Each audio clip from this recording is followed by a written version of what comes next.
नमस्कार दोस्तों।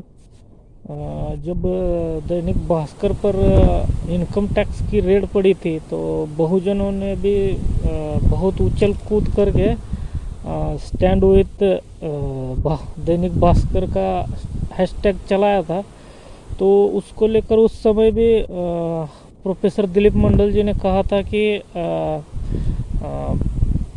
आप हर किसी के साथ मत होइए, खड़े हो के थक जाएंगे, थोड़ा बैठ जाइए, ज़रा सोचिए, और फिर इस तरह का stand with that and stand with this का हैशटैग चलाइए। क्योंकि हर जगह जहाँ से धुआं निकल रहा है, संभव नहीं है कि वहाँ क्रांति हो रही हो सकता है वहाँ पे गोबर भी जलाया जा रहा हो।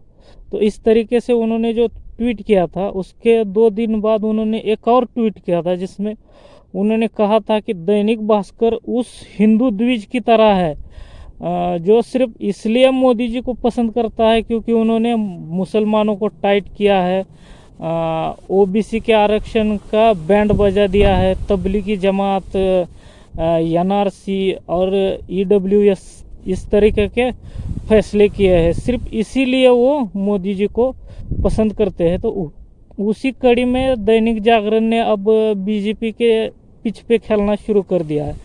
क्योंकि जो मामला मिज़ोरम और आसाम की सीमा पर जो हिंसा हुई या झड़प हुई थी जिसमें 6 पुलिसकर्मी मारे गए हैं, मिज़ोरम और आसाम एक दूसरे के साथ 164 किलोमीटर का बॉर्डर शेयर करते हैं।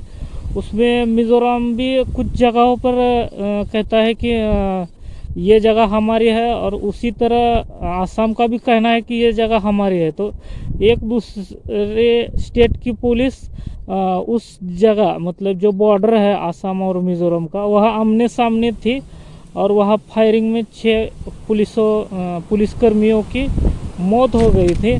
तो इसको लेकर पूरा मतलब ये चर्चा हो रही थी। तो उसमें दैनिक भास्कर ने इस तरीके की खबर चलाई है कि मुसलमानों की बढ़ती आबादी की वजह से ये दंगा हुआ है। तो ये एकदम मतलब लोगों को गुमराह करने वाली न्यूज़ है। क्योंकि जब हम 2011 के जो सेंसस है या जनगणना है उसको देखते हैं तो हम पाते हैं कि 2011 में मिज़ोरम में जो मुस्लिम आबादी है वो सिर्फ 15,000 है, जो हिंदू आबादी है वो 30,000 है, और बौद्ध आबादी 1 लाख के आसपास है, और जो वहाँ ईसाइयों की संख्या है वो 9,60,000 इस तरीके से है। तो जो ये बात कही गई है दैनिक भास्कर के द्वारा कि वहाँ पर मुस्लिम आबादी बढ़ने की वजह से इस तरीके की हिंसा हो रही है, तो ये मतलब तर्क पे कहीं भी सत्य उतरती नहीं है। तो इसको लेकर ये समझा जा सकता है कि जिस तरीके से बीजेपी को मुस्लिम विरोध बहता है, वही बात आज दैनिक भास्कर कर रहा है। आप जब तक बीजेपी को हिंदू मुस्लिम के पीछ से हटकर बात नहीं करेंगे, तब तक आप बीजेपी का मुकाबला नहीं कर सकते। क्योंकि हिंदू मुस्लिम का जब भी ये सेट किया जाता है बाइनरी, तब बीजेपी को हमेशा फ़ायदा होता है। तो उसी कड़ी में दैनिक भास्कर ने काम करना शुरू कर दिया है।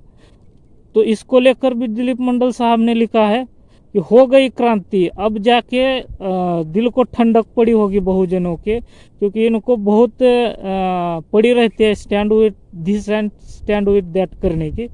तो वो कहते हैं कि मीडिया के मामले में कम से कम मेरी सलाह लिया कीजिए। तो और एक मामला है कि दैनिक भास्कर सिर्फ मुसलमान विरोधी ही नहीं है, दैनिक भास्कर महिला विरोधी भी है, और पिछड़ा विरोधी भी है, और दलित विरोधी तो है ही है। क्योंकि मैं ये बात क्यों कह रहा हूँ, क्योंकि जब 2017 में यूपी चुनाव होने थे तो उस समय यूपी के अलग अलग शहरों में जो दैनिक भास्कर ने पोस्टर लगवाए थे, उसमें उन्होंने लिखा था कि ना दलितों की रानी ना यादवों की कहानी। मतलब अब ना अब यहाँ पर ना दलितों की रानी मतलब मायावती मुख्यमंत्री बनेगी, ना यादवों की कहानी मतलब ना अखिलेश की सरकार बनेगी। तो इस तरीके से खुलकर उन्होंने बीजेपी को सपोर्ट करने का काम किया था, क्योंकि उस समय फाइट में बसपा और सपा के बाद बीजेपी ही बीजेपी ही थी। तो इसको लेकर भी लोग बातें कर रहे हैं। फिर उन्होंने ये लिखा था, ना माया का जाल ना अखिलेश का क्लेश। तो इनकी सोच सिर्फ मुस्लिम विरोधी ही नहीं है, तो ये समय समय पे दलितों का भी विरोध करते हैं, और जो अन्य पिछड़ा वर्ग है, मतलब अखिलेश जैसे जो नेता है पिछड़े तबके से आने वाले, तो उनका भी ये खुलकर विरोध करते हैं और अपनी मनोवादी मानसिकता को उजागर करते रहते हैं। तो ऐसे जो अखबार है जो ऊपर से प्रगतिशील दिखते हैं, लेकिन उनका जो असली मकसद है वो जनेऊ की जो सत्ता है उसको बरकरार रखने की है। तो ऐसे अखबारों से बहुजनों को सावधान होना बड़ा ज़रूरी है। ये पहले आपका विश्वास संपादन करते हैं और बाद में ये ब्राह्मणवादी दलों के साथ जाके खड़े हो जाते हैं। तो इनसे सावधान रहना बहुत ज़रूरी है। तो इस वीडियो को लेकर आपकी क्या राय है, ज़रूर कमेंट करें, और इस वीडियो को ज़्यादा से ज़्यादा लाइक और शेयर करें। धन्यवाद।